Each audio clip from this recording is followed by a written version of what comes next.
thank you for tuning in with us today for the Veterans Radio Show. I'm your host, Shelly Harrison, and I love doing this show because we're able to just talk with people all over the world that are doing wonderful things for our veterans and organizations that really step up and make a difference. And today on the show, we are going to, we're live. So we're going to answer questions. If you have specific questions that you want to ask of our guests, feel free to put that in the chat. And we want to welcome all of our followers and our listeners, and subscribe if you can to the Veterans Radio Show. We're on multiple platforms with YouTube, LinkedIn, and other media channels. And I want to thank our executive director, Joseph Molina, who is the executive director of the National Veterans Chamber of Commerce. And we also have Tammy Molina, who is our production assistant, and she is behind the scenes making sure that all the lighting and the sound and everything is picture perfect. So we want to thank them for their contributions. And I am going to bring on our first segment. And our first segment we started, last year, I think. And I love it because we have Gary Roman, who is from actually, he'll explain what he's going to do, but he is actually in a training class right now, and he'll explain what he does.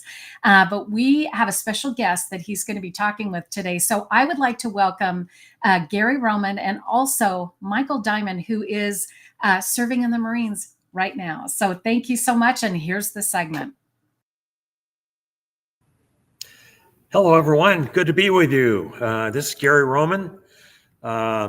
What I do, I'm right now at Camp Pendleton doing a transition class. For those veterans out there, you probably went through it before you got out. I'm helping a lot of Marines and midshipmen, Navy people, professionals, prepare for their civilian careers. So I've been here 3 days. This is the last part of the week, wrapping it up. And I'm honored to have Michael Diamond with me, who I would like to interview because I think he's got a unique perspective on his service and what he plans to do when he gets out. So Michael, tell me a little bit about what you've been doing. How long you been in the Marines? Gary, I enlisted in 2020, so I've been in just over 4 years now. I'm set to separate September of next year. And from my prior conversation, you got a pretty important job. Right, so I'm an O261 geospatial intelligence analyst. That's a nice way of saying I'm a cartographer. I make maps. So anytime there's an exercise or operation or really just kind of intelligence question covering an area, I create products that visualize topography, hydrography, vegetation, elevation, things of that nature that kind of help paint the intelligence picture. Wow, that's fantastic. It is. Have you deployed any?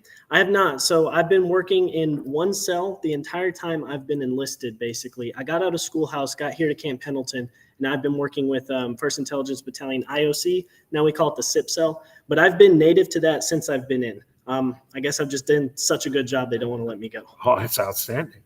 So you're how much? When do you separate? So I separate September of next year. September of next year. Okay. So tell me, first question, what do you think about the 3 days we've been together this week as we've gone through all the different things to prepare for your next career? So it's been really insightful, Gary. I think it really demonstrates how a lot of Marines really aren't ready for the transition, and they come into this class and they just really see how much they're not ready. It gives them the opportunity to network, learn how to network, really build that resume, learn how to interview, and really ask you guys as career experts the really important questions that they didn't even know they had until they attended the class. I think it's a really good opportunity. Do you feel like you're better prepared? Yes, actually I do. I had a career before the Marine Corps. I enlisted a little late, so I already had somewhat of an idea, but being able to sit in the class and watch you and Claire talk about your experience, teach us, kind of show us the ins and outs of the workbooks you've given us, have all been really helpful instruction. Yeah. Outstanding. So let's talk about your future.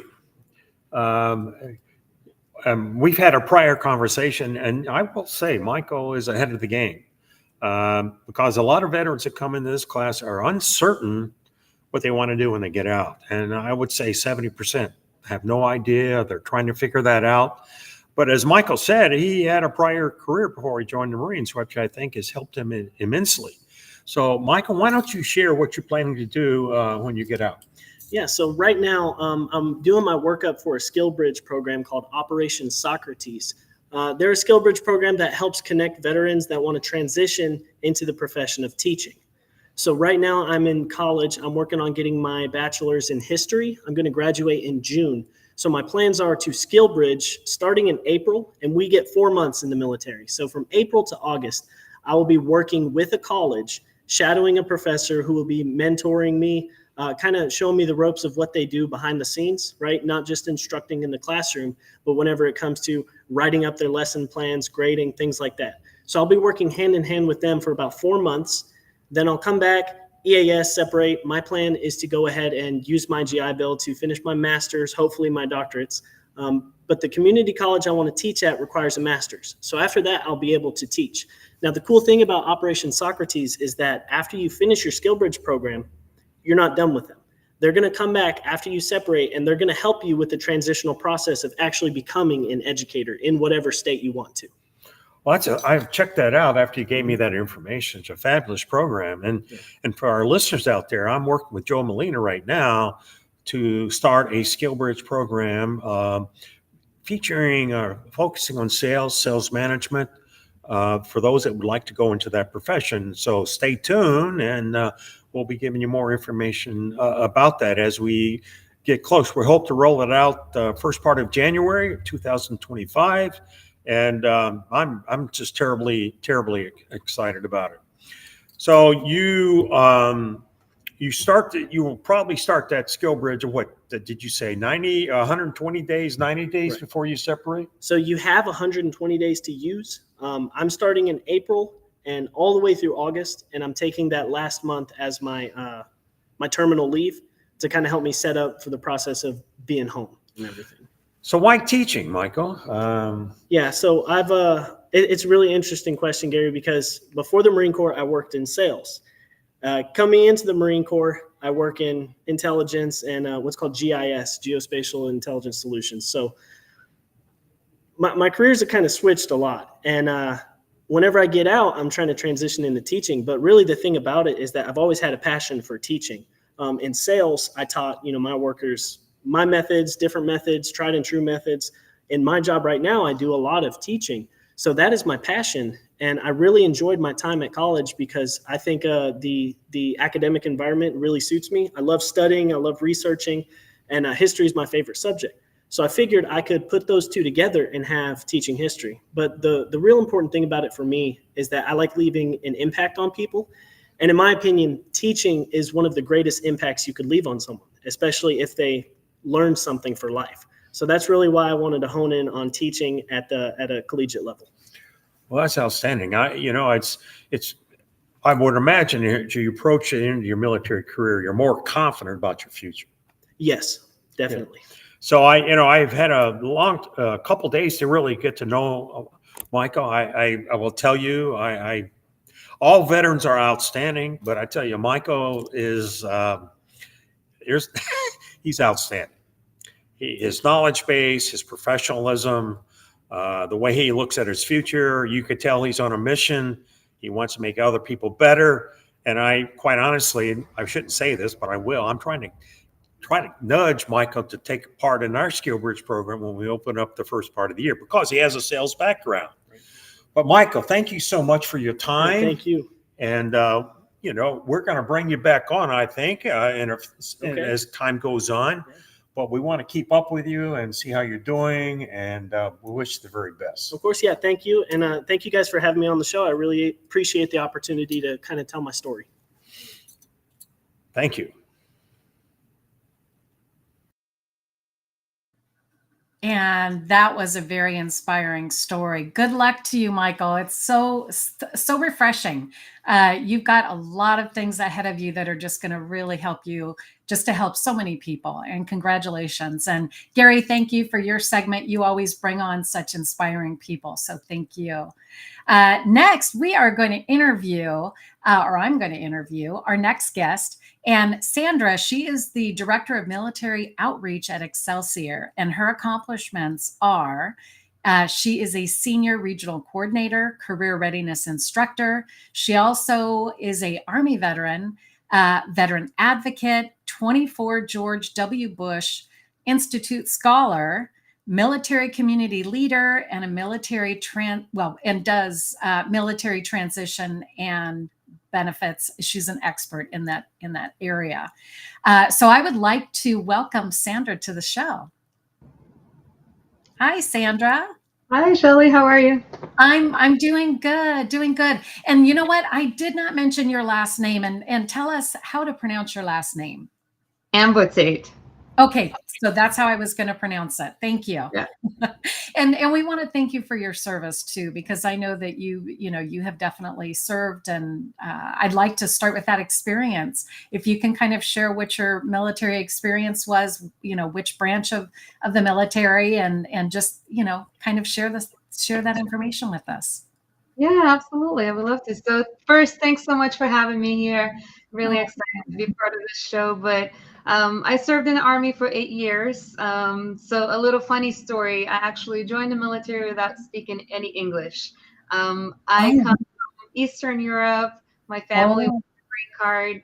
And then in 2012, I ended up joining the military kind of without knowing that there's other branches. So it was interesting, but yet it was the best decision I've ever made. And so today I'm really passionate of, kind of giving back and helping other service members who are transitioning out, who might be, finding new pathways and new resources. And I want to make sure that they understand all the different benefits and resources that are out there. And that is fantastic. And knowing that you've been in the military and you kind of understand, the need, and that it's something that veterans can absolutely benefit from. As far as your role with Excelsior, can you kind of explain and share with our audience as far as your role there at Excelsior?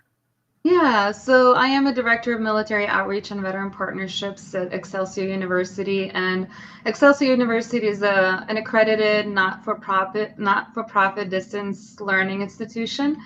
It was founded in 1971, and we really focus on educational opportunities for adult learners. About 40% of our students are actually military-connected students, so we truly understand what it's like to have a full-time job, have a family, have a mission, and still be able to go to school. So we offer flexible schedule, usually 8-week classes that take place 6 times a year, and we do accept most of the military benefits, such as tuition assistance, post 9/11, BRNE, and all the other chapters that exist out there. Oh, that is fantastic. And when people are trying to decide which school to choose, what are the things that they should be considering? Yeah, so I think there are many different things that people should consider, especially service members who are either active duty still. I think one of the biggest things to consider is, being in the military and being still active. We constantly move. Every 2-3 years, we're going to be reassigned to a different location. So I always highly encourage those service members to pick a school that you can attend from no matter where you are in the world. If you're going to go overseas, if you're going to deploy, pick a school that you can attend from anywhere. And the reason for that is the more we bounce around, the more we transfer credits, the more credits we'll lose, the more benefits we're going to have to spend, the more time it's going to take. So choosing a school that's going to be flexible and available no matter where they are is really important. Also, of course, making sure that they offer a degree that they're interested in, right? So whatever the field of study that they want to go into, making sure that they offer that. Do they accept credits? So, a lot of times I always tell them, make sure that the school is generous when it comes to accepting prior learning, any of the club classes that they might have taken, even their military experience. So submitting their JSTs, which is joint service transcripts, and making sure that they get that credit for all the military experience and training that they received while in the military. So that's another thing. And then, for the veterans out there, I always say it's really important. Is it online or is it in person? Because a lot of veterans use post 9/11 or BRNE, and BAH is a big deal, right? We always want to make sure that maximize on the housing allowance. So, in order to get that maximized housing allowance, they have to do at least one course in person. But I also want to tell the audience that even though Excelsior University is all online university, we do partner with local schools where they can take that one class in person and still be able to get full-time Oh, housing. that's good. Yeah. Yeah. So make sure, and then of course flexibility hours. Is it a military-friendly school? Do they understand the benefits? Do they understand the challenges that military students go through? I think it's really important.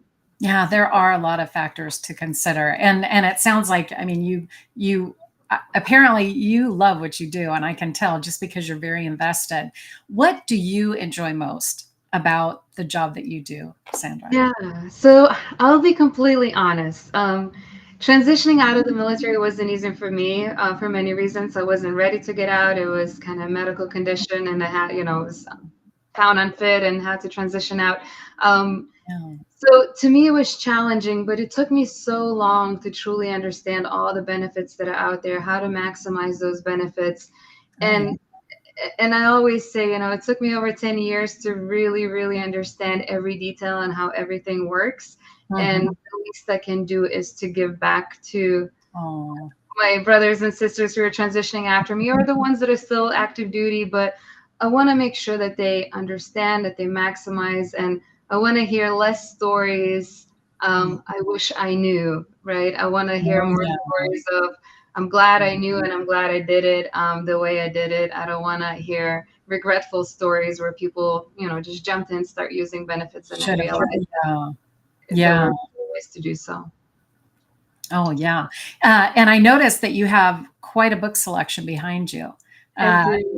Yeah, I love to read myself. So, are there any books that you might recommend for, for people that are looking to, where it's maybe related to career or even considering, the military and the benefits that they can, someday have being in the military? Yeah. So I actually teach a career readiness class kind of on the side in the evenings as well in San Diego. But Oh, one of my very dear friends, Ken Davenport, who helps me teach one of those part of the courses, he released a book and it's called Stoic. Oh, I'm blanking on the Stoic Transition, but it's by Ken Davenport, and really the book truly focuses on how to transition and how to have that smooth transition, how to shift the mindset from being in the military and what do you want to do next, and kind of maybe stepping away from your uniform and your MOS, because that could be challenging as well, right? The transition is never easy. So that book, I think, it's a really easy read. It's very helpful for anyone who's transitioning and really anyone who's still in the military, because anyone who's in the military, eventually they're going to have to transition. So I think it'll be right. beneficial. Yeah. So it's a good resource. Yes, Yeah, absolutely. very good resource. Well, very good. And then as far as, what are some additional resources for pursuing higher education? We've talked a little bit about, on the military side, and, can we talk a little bit about, pursuing higher education? Yeah. So, I'll share my story. When I got out of the military, I only had an associate's degree. So I always encourage service members, use as much tuition assistance as they can while they're in the military. Things can be a little bit chaotic when they deploy, but anytime there's some free time, I really encourage service members to use as much tuition assistance as possible to get that credit. And then, I always say once they do that, then once they transition, really focus on post 9/11 GI Bill, really use that. VRNE, I think, is a benefit that many people don't know about. It does require 10% or more disability with the VA to qualify, but so all these different resources. And then, looking at other things like getting certificates. I think a lot of people, nowadays are really focusing more on certificates rather than just a full-time degree. So that could be another great way to advance in career. Internship opportunities. I know Michael in the previous episode, he mentioned Skill Bridge. That's really a great way to gain experience and kind of network and learn of what you need to have, what kind of skills, what kind of degree you need to have to be competitive out there. Oh, yeah. Yeah, and then VA has work study programs that they offer, so that's another really great resource. And scholarships. I always say if service members are using any of the military benefits, they should still apply for scholarships. And there's a lot of amazing scholarships out there that can help them on top of the, post 9/11 GI Bill, VRNE, ICEA for the spouses. So a lot of great resources, and I always encourage everyone to, always do your homework, always understand benefits before you jump in and start using them. Yeah. Well, and I mean, that's just fantastic. And, higher education, I think, you've really outlined some great resources and, for people to find you and maybe, if you're able to talk with people directly, or how would people find you? So they can email me at SAMBOTAITE. So my first S initial and then my last name, Ambotate, at excelsior.edu. And I'm happy to answer any questions, send the resources. I have a list of different resources that I'm happy to share, and I'm always happy to share how I navigated those benefits to make sure that, they can maximize it and pursue higher education. Oh, that's wonderful. So there you have it, folks. You have Sandra's email, and Sandra, I'm going to ask you one last question, and it's kind of a little bit off topic, but I see you, as a woman, you've got all these wonderful things that you've done, and you're giving back, you're teaching classes and doing all of this. What do you do for self-care? Oh, I love outdoors. I always say, even if it's a 30-minute walking outside, or I'm a huge outdoorsy. I go to the beach and walk around, Oh, and gosh. in the winter I love to ski. But I always say, even 30 minutes, a little bit of a sunshine and fresh air could make a huge difference. So that's kind of my easy self-care that I use. And it doesn't cost anything, and it refreshes your mind, and I think it's good to get some vitamin D when you're out there, and especially if you're near the beach like you are. Yeah, that is fantastic. Well, Sandra, we've enjoyed having you on the show, and I'm so happy to have met you, and I know I connected with you on LinkedIn. Thank you for being on the show today, and stay in touch. We'd love to follow your journey, and as far as the show, we definitely want people to reach out, our audience, to, if you're interested in, anything that Sandra shared today. And even Gary, Gary has a great program for our veterans, and all of that information can be found on the Veterans Chamber of Commerce website. And I want to thank everyone for tuning in today to the Veterans Radio Show. And Sandra, thanks again, and we will catch you all next time. Thank you.